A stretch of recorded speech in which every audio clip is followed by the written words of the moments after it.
తెలియదు, దాన్ని తోసుకుంటూ వెళ్ళడం జరిగింది. మా ఇంటి దాటిన తర్వాత అక్కడ 4 రోడ్లు వస్తాయి. అక్కడ వాళ్ళు అంటే సీసీ ఫుటేజ్ లో పరిశీలన చేస్తే అక్కడ వాళ్ళు ఇంకొక కారుకి మా కారుకి మధ్యలో తాడు కట్టి దాన్ని అలా లాక్కుంటూ వెళ్ళడం జరిగింది. మేము నిన్న నైట్ 11:30 ఆ మధ్యలో ఊరు నుంచి వచ్చినప్పుడు వెహికల్ అయితే ఉంది. బట్ తెల్లవారుజామున ఇది జరిగింది సంఘటన. మేము ఒకటే పోలీసులకు తెలియజేసుకుంటున్నాము, ఇది ఫస్ట్ టైం ఇక్కడ జరగడం. మా ఇల్లు కూడా 3 టౌన్ పోలీస్ స్టేషన్ కి కూతవేటు దూరంలో ఉంది, 4 ఇంట్ల పక్కనే. బట్ 1:40 టైంలోన జరగడం అనేది ఇంతకు ముందే ఒక వారం 10 రోజుల నుంచి కూడా ఆదోని టౌన్ లోన చాలా చోట్ల బైక్ దొంగతనాలు అయితేనేమి, అదే విధంగా చైన్ స్నాచింగ్ అయితేనేమి ఇవన్నీ జరుగుతున్నాయి అనేది ఉంది. మొన్ననే రీసెంట్ గా ఒక వారం 10 రోజుల క్రితం మా కార్యకర్త బైక్ కూడా దొంగతనం జరిగింది. బట్ 15 రోజుల నుంచి ఇలాంటి దొంగతనాలు ఎక్కువగా, ఈ 15 రోజుల నుంచి ఎక్కువగా జరుగుతున్నాయి. అంతకు ముందు కూడా అడపా జరుగుతున్నాయి. మేము ఒకటే క్వశ్చన్ చేసేది, మళ్ళీ పోలీసులు ఎందుకు కేర్ తీసుకోలేకపోతున్నారు?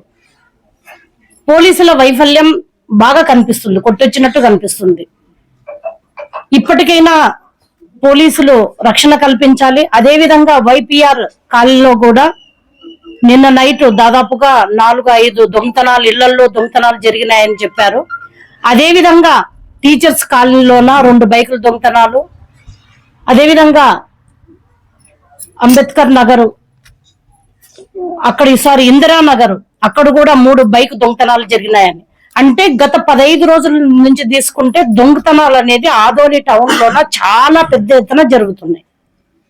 మరి దాదాపుగా మూడు పోలీస్ స్టేషన్లు, 1 రూరల్ పోలీస్ స్టేషన్ ఉన్న మన ఆదోని టౌన్ ఎందుకు పికెటింగ్ సరిగ్గా చేయలేకపోతున్నారా? లేకపోతే వాళ్ళకి సిబ్బంది తక్కువగా ఉందా, సిబ్బంది కొరత తక్కువగా ఉందా, ఏంటనేది అర్థం కావట్లేదు. కాబట్టి మేము మార్నింగ్ డిఎస్పీ గారితో కూడా మాట్లాడాము. అమ్మ తొందరగా మేము చెక్ చేస్తామన్నారు. మేము గత 25-26 సంవత్సరాల నుంచి ఇక్కడే నివాసం ఉంటున్నాం. మేము ఇక్కడ నివాసం ఉన్నప్పుడు ఇంతకు ముందు అసలు ఇన్ని ఇండ్లు లేవు. అప్పటి నుంచి కూడా మా వెహికల్ ఇక్కడనే ఉంది. ఒక వెహికల్ 4 వీలర్ వెహికల్ లో ఇట్లా దొంగతనం, అది బండి కట్టుకొని వెరైటీగా బండికి బండి మధ్యలో తాడు కట్టుకొని అంత ధైర్యంగా తీసుకుపోవడం అనేది ఫస్ట్ టైం జరిగింది ఇక్కడ ఆదోని టౌన్ లోన.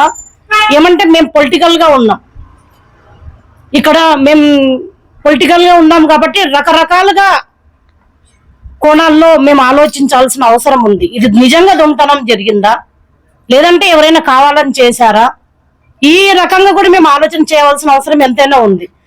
మా ఇంటి దగ్గర ఏం పెట్టినా కూడా ఒక్కటి కూడా పోయేది కాదు. కానీ ఫస్ట్ టైము 4 వీలర్ కారు వెళ్ళింది, దొంగతనం జరిగింది. కాబట్టి ఇమ్మీడియట్ గా పోలీసులు చెక్ చేసి అది ఎక్కడికి వెళ్ళింది, టౌన్ దాటి వెళ్ళిందా లేకపోతే టౌన్ లోనే ఉందా అనేది చెక్ చేసి చూడవలసిన బాధ్యత అదే విధంగా ఉంది. ఇంకోటి మేము ఆదోని ప్రజలకు ఒకటే మేము తెలియజేసుకుంటున్నాము, దయచేసి మీరందరూ కూడా జాగ్రత్త పడవలసిన అవసరం ఎంతైనా ఉంది. ఎందుకంటే చాలా మంది స్నైక్ చార్జింగ్, ఇప్పుడు లేడీస్ పొద్దున్న గుళ్ళకి, సాయంత్రం పిల్లల్ని పిలుచుకోవడానికి ట్యూషన్లకి దానికి దీనికి వెళ్తారు, ఒంటరిగా వెళ్తారు. వాళ్ళ మెడలో చైన్లు అవన్నీ ఉంటాయి. కాబట్టి వాళ్ళు చాలా జాగ్రత్తగా ఉండాలి. అదే విధంగా వాళ్ళు ఎప్పుడైనా ఊరికి వెళ్లాల్సి వస్తే వాళ్ళు పక్కింటి వాళ్ళకి కానీ, ఎస్పెషల్లీ పోలీసులకి, మీ దగ్గరలో ఉన్నటువంటి పోలీస్ స్టేషన్లకి ఇన్ఫర్మేషన్ ఇచ్చే పోవాల్సిందిగా నేను ఆదోని ప్రజలందరికీ కూడా తెలియజేసుకుంటున్నాను. అదే విధంగా ఒకవేళ 2 రోజులు 3 రోజులు, ఎందుకంటే వాళ్ళు ఎవ్రీడే వస్తున్నారు, దొంగలు చూస్తున్నారు, చెక్ చేస్తున్నారు, ఏ ఇల్లు ఖాళీ ఉంది, ఏ ఇల్లు బీగం వేసినారు అని చెప్పి చెక్ చేస్తున్నారు. 2 రోజులు వరుసగా ఇంటికి తాళం వేస్తే ఖచ్చితంగా ఆ ఇంటికి దొంగతనం జరిగేటట్టు కనిపిస్తుంది. కాబట్టి మీరు ఇంటికి వెళ్లాల్సి వస్తే పోలీస్ స్టేషన్ లో ముందు ఇన్ఫర్మేషన్ ఇవ్వండి. అదే విధంగా మీ చుట్టుపక్కల ఇంట్లో వాళ్ళకి కూడా తెలియజేసిపోవాల్సిందిగా నేను ఆదోని ప్రజలందరికీ కూడా మన వీధుల్లో తిరుగుతూ ఉన్నా కూడా మనం ఇమ్మీడియట్ గా పోలీస్ స్టేషన్ వాళ్ళకి ఇన్ఫర్మేషన్ ఇస్తే బాగుంటుందని చెప్పి తెలియజేసుకుంటూ, ఇప్పుడు మనకు ఆదోని టౌన్ చాలా పెద్దదిగా అయింది. జనాభా ఎక్కువైంది. ఈ 4 స్టేషన్లు సరిపోవు. 3 1 town 2 town 3 town and rural police station ఉంది. ఇవి సరిపోవు కాబట్టి ఇంకొక పోలీస్ స్టేషన్ కూడా పెడితే బాగుంటుంది అని చెప్పి మా అభిప్రాయం. ఎందుకంటే దాదాపుగా 1 లక్ష 1.5 లక్ష ఓటర్స్ పైనే ఉన్నారు. అంటే దాదాపుగా 2.5-3 లక్షల జనాభా పైనే ఉంది. కాబట్టి వీటికి సరిపోదు. కాబట్టి ఇంకొక పోలీస్ స్టేషన్ పెడుతూ పోలీసుల సంఖ్యను కూడా పెంచాలి. ఇప్పుడు 3 టౌన్ అయితేనేమి, 2 టౌన్ అయితేనేమి, 1 టౌన్ అయితేనేమి ఇక్కడ ఉండవలసిన స్టాఫ్ కంటే చాలా తక్కువ మంది ఉన్నారు. వాటిని ఇమ్మీడియట్ గా రిక్రూట్ చేస్తే వాళ్ళకు కూడా ఏమంటే ఇప్పుడే మేము మా బ్రదర్ వెళ్ళి కంప్లైంట్ ఇచ్చినప్పుడు మేము ఉండేది 2 కానిస్టేబుల్స్, మేము ఎక్కడ చూడాలి, ఇన్ని ఏరియాస్ మేము ఎలా చూడాలి అని చెప్పి వాళ్ళు క్వశ్చన్ చేస్తున్నారు. వాళ్ళు అడిగే దాంట్లో తప్పేమీ లేదు.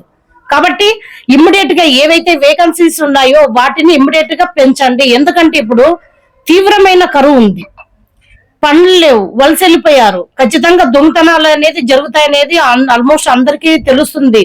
ఎందుకంటే మనం చూస్తున్నాము. కాబట్టి పెంచవలసిన అవసరం ఎంతైనా ఉంది. మేము డిఎస్పీ గారితో మాట్లాడాము, ఆయన కూడా ఖచ్చితంగా చూస్తామని అంటున్నారు. ఎందుకంటే ఇది మాకు అర్థం కావట్లేదు. రియల్ గా దొంగతనం జరిగిందా, దొంగలే తీసుకెళ్లారా, లేకపోతే రాజకీయ కోణంలో ఇంకేదైనా జరిగిందా అనేది. ఎందుకంటే మేము పొలిటికల్ లీడర్, మాకు ఇంతకు ముందు మేము చాలా వాటిపైన మేము విమర్శించాము. వాటన్నిటిపైన కూడా చూస్తున్నారు ప్రజలందరికీ కూడా అర్థమవుతుంది. కాబట్టి మాకు కూడా కొద్దిగా టెన్షన్ వచ్చింది. ఎప్పుడు పోనిది ఇప్పుడు పోయిందంటే మాకు కూడా కొద్దిగా టెన్షన్ వచ్చింది. ఏం రియల్ గా దొంగతనం జరిగిందా లేదంటే కావాల్సి తీసుకెళ్లారా అనేది అర్థం కావట్లేదు.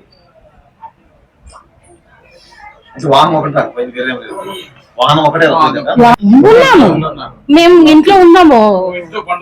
మేము యాక్చువల్ గా ఆ రోజు అందరికి కూడా ఈరోజు ఒక ముఖ్య విశేషం.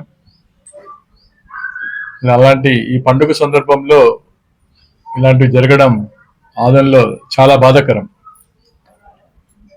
ఈ మధ్య లాస్ట్ 1 మంత్ నుంచి వరుసగా దొంగతనాలు అవుతూనే ఉన్నాయి.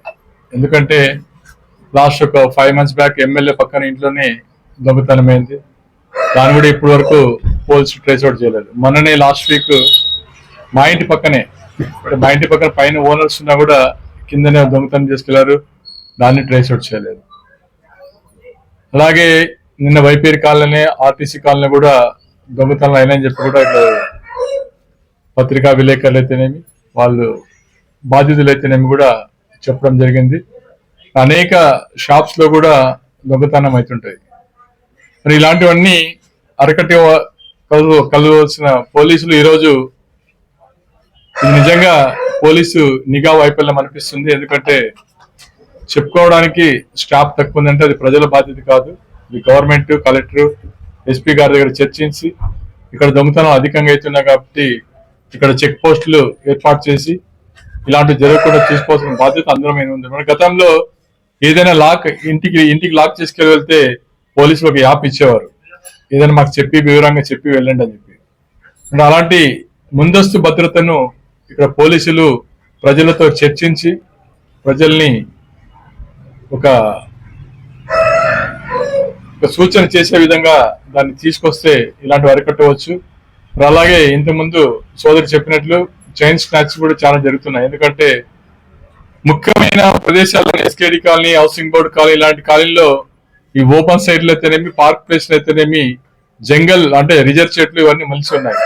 దాంట్లో దొంగలు దాక్కుంటారు. లేడీస్ అలా నడిచి వెళ్తుంటే బైక్ మీద వచ్చి అలా తీసుకెళ్లిపోతుంటారు. మరి ఇలాంటివి అరికట్టవలసిన బాధ్యత అటు మున్సిపాలిటీ అధికారుల మీద కూడా ఉంది. ఎందుకంటే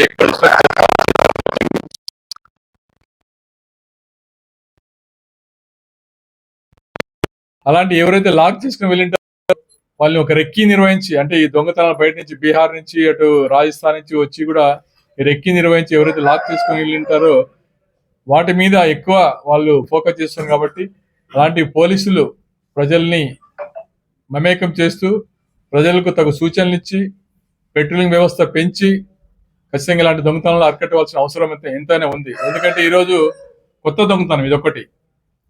అంటే వెహికల్ లాక్కెళ్ళడం అనేది ఇది చిన్న మాట కాదు. ఇది అంటే ఒక వెహికల్ ధైర్యంగా లాక్కెళ్లారంటే, ఇది ఒక టో వేసుకొని లాక్కెళ్లారంటే అంటే భద్రత ఎక్కువ ఉంటుంది.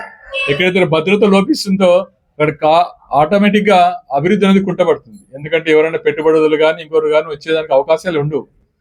ఎక్కడైతే శాంతి భద్రతలు వ్యవస్థ చక్కగా పనిచేస్తుందో ఖచ్చితంగా అక్కడ అభివృద్ధి చెందడానికి అవకాశాలు ఉంటాయి. కాబట్టి ఇవన్నీ కూడా ఒకదాంతో ఒకటి ముడిపడి ఉంటాయి. కాబట్టి పోలీసులు ఇకనైనా కూడా ఇలాంటివి జరగకుండా, ఎందుకే ఈరోజు బైక్స్ దొంగతనం చేయడం చాలా ఈజీ.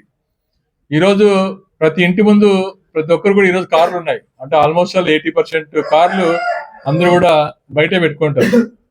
మరి వాళ్ళు కూడా ఈరోజు అభద్రతా భావానికి లోనే పరిస్థితి వచ్చింది. కాబట్టి పోలీసులు ఇలాంటివన్నీ నిఘా వ్యవస్థను పెంచి ఇలాంటి అరికట్టవలసిన బాధ్యత ఎస్పీ గారి మీద, డిఎస్పీ గారి మీద, అటు ప్రభుత్వ అధికారుల మీద కూడా ఉందని చెప్పి కూడా ఈరోజు మేము ఇక్కడ కృష్ణమ్మక్కది వెహికల్ అయింది, దొంగతనమైంది కాబట్టి అందరూ దాన్ని చూసి ఇలాంటివి ముందు జరగకుండా ఉండాలని చెప్పి ఆమెకు భరోసా ఇవ్వడానికి మేమంతా ఇక్కడ రావడం జరిగింది. ఇలాంటివి జరగడం చాలా బాధాకరం. ముందు ఇలాంటివి జరిగితే దీన్ని తీవ్ర రూపంలో ఎస్పీ గారి దృష్టికి తీసుకెళ్లి, అటు ప్రభుత్వం దృష్టికి తీసుకెళ్లి తీసుకోవాల్సిన చర్యల గురించి అధికారులు అయితేనేమి, అటు ప్రభుత్వ అధికారులు అయితే కూడా మేము కూడా ఈమెయిల్ ద్వారా, లెటర్ ద్వారా, వాళ్ళకి మీడియా పత్రికా విలేకరుల ద్వారా కూడా తెలియపరుస్తూ ఈరోజు ఇక్కడ ఈ అవకాశం కల్పిస్తున్నందుకు ధన్యవాదాలు తెలియజేసుకుంటూ సెలవు తీసుకుంటున్నాం. తెల్లారుజామున జరిగిన సంఘటన బట్టి చూస్తే దొంగతనాలు జరుగుతున్నాయి. దొంగతనాలు ఎట్లా జరుగుతాయంటే ఇంట్లో ఏదో డబ్బో లేక బంగారం రూపాయన దొంగతనాలు జరిగిందే చూసాం. కానీ ఇక్కడ ఒక విచిత్రమైన దొంగతనం జరిగింది. ఏదో సైకిల్ మోటార్ దొంగతనం చేసేటట్టు కూడా దాన్ని ఏదో అనుకోవచ్చు. కానీ ఒక స్కార్పియోని దానికి బీగం లేకపోయినా కూడా తాడుతో కట్టి తీసుకుపోయేంత దొంగతనం చేయాలనేది దీని వెనక ఏముందో నాకే అర్థం కాదు. ఇది నిజంగా దొంగతనం అనుకోవాలో లేక వేరే విధంగా అనుకోవాలో తెలియదు. ఇంత నిదానంగా స్కార్పియోకి తాడు కట్టి లాక్కుని పోయేంత వరకు ఉందంటే పోలీసు వాళ్ళు మరి ఎక్కడ ఉన్నారో తెలియదు. ఇదే ఎస్కేడి కాలనీ, ఇవన్నీ కాస్ట్లీ ఏరియాలు, ఇవన్నీ ఎంఐజీ ఇవన్నీ వచ్చేసి ఇటువంటి ఏరియాలోనే పోలీసు వాళ్ళు నిఘా వైఫల్యం చెందిందంటే దీన్ని బట్టి చూస్తే అసలు పోలీసు ఉన్నారా లేక ఇంకో రకంగానే అనుకోవాల్సి వస్తుంది. కాబట్టి దీంట్లోనే పోలీసు వాళ్ళు కూడా ఎక్కువ భాగము గతంలో జరిగిన సంఘటనలు దృష్టిలో పెట్టుకుని రాబోయే కాలం ముందు ఎందుకంటే ఎలక్షన్స్ కూడా దగ్గర వస్తున్నాయి కాబట్టి దీంట్లోనే ఇవన్నీ ఒకేసారి ఇదవుతుంది. కాబట్టి దీని విషయంలో మాత్రం పోలీసు వాళ్ళు ఇప్పుడే వాళ్ళకి ఏదైనా స్టాఫ్ తక్కువ ఉంటే ఎస్పీ గారిని రిక్వెస్ట్ చేసుకుని మాకైతే ఆదంలో ఈ విధంగా జరుగుతుంది, మేము దీన్ని ప్రతిఘటించుకోలేకపోతున్నాము, పరిస్థితి ఈ విధంగా ఉంది కాబట్టి ఇంకా స్టాఫ్ని ఎక్కువ తెప్పించుకొని ఇక జరిగేటివి ఇంకా జరుపుకోకున్నట్లా ఆపితే బాగుంటుందని నేను డిఎస్పీ గారికి కూడా చెప్తున్నాను. ఎందుకంటే అంటే ఏదో కొన్ని జరిగినాయనేది కాదు, ఒకేసారి జరిగితే 6 ఏడు జరిగితే దానికి ఒకరిద్దరు జరగడం లేదు. ఒక గ్యాంగ్ మాదిరి ఉంటేనే ఒకళ్ళు అయితే ఒకళ్ళు జరుగుతుంది. ఒకేసారి 7 జరిగిన సుమారు శ్రీకాంత్ గ్యాంగ్ మాదిరి పెద్దగా ఉంటది అనమాట. కాబట్టి ఈ గ్యాంగ్ ఇంత ఒక దగ్గర జరిగిందంటే ఏదో పోలీసు వాళ్ళు లేదనుకున్నచ్చు. 7 సార్లు జరిగిందంటే పోలీసు వాళ్ళు లేరంటే ఏమని అర్థము? అంటే ఇది పూర్తిగా పోలీసు వైఫల్యమే దీంట్లో చూస్తే. కాబట్టి ముందు ఇవి జరుపుకోకున్నట్ల ఒక పోలీస్ డిపార్ట్మెంట్కి నేను పత్రిక ద్వారా అయితేనేమి, సోషల్ మీడియా ద్వారా అయితేనేమి వాళ్ళకి మనవి చేస్తున్నాను. నా పేరు భాస్కర్.